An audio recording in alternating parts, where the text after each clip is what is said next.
Acerca de la intervención militar extranjera, estadounidense, en Venezuela.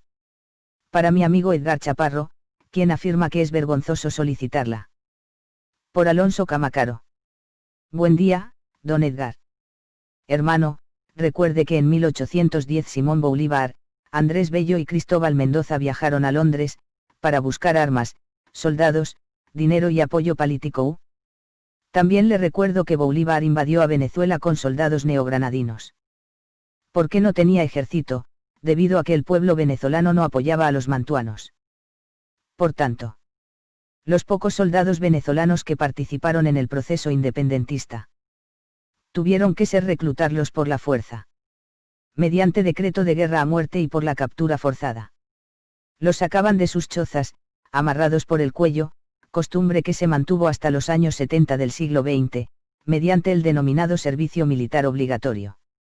En ese sentido, desde 1812 hasta 1824, llegaron a Venezuela, en diferentes fechas y oleadas, hasta 20.000 soldados y oficiales escoceses, irlandeses, ingleses y alemanes que habían quedado sin trabajo, cuando terminaron las guerras napoleónicas.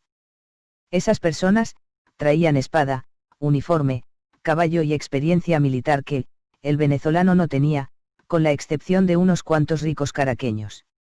En ese contexto, es posible afirmar que nuestra independencia fue obra mayoritariamente de militares europeos y neogranadinos, así como de gran cantidad de civiles venezolanos. Lo cual molesta a los militares chavistas que viven y parasitan la gloria de un ejército que no existió. Porque el ejército venezolano fue creado en 1905 por el Gral Juan Vicente Gómez. Estimado amigo, intervenir no es colonia ni imperialismo. Para usar las analogías que a usted tanto le agradan y usa, le digo. Si usted viera a un vecino drogadicto, ladrón y borracho que golpea a su esposa e hijos varones, ¿por qué no lo dejan violentar sexualmente a su hija de 10 años? ¿Usted intervendría o se hace el ciego, sordo y mudo? ¿Acaso, si usted ayuda a una madre golpeada por su esposo borracho, para violar a una hija, se queda usted con la víctima como su propietario? Caro amigo, sin ser pitillanqui, le digo lo siguiente. Intervenir no es colonizar ni establecer colonias. ¿Con cuáles ingenieros, topógrafos, maquinarias, equipos y capital financiero iba a desarrollar el Gral Gómez la industria petrolera?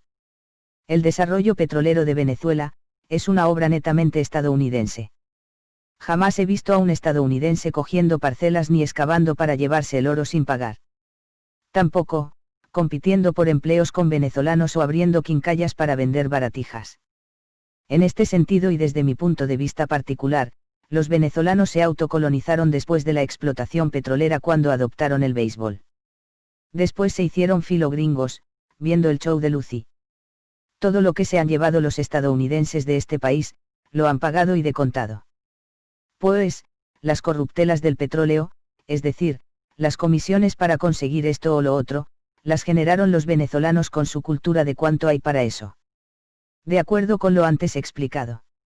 Una intervención militar, armada y transitoria puede ser humanitaria. Tal como fue la intervención británica en Venezuela y tal como sería una intervención suya como caballero digno que es si le tocara prestar ayuda a una familia disfuncional, con una niña en riesgo de ser violada por un padre alienado.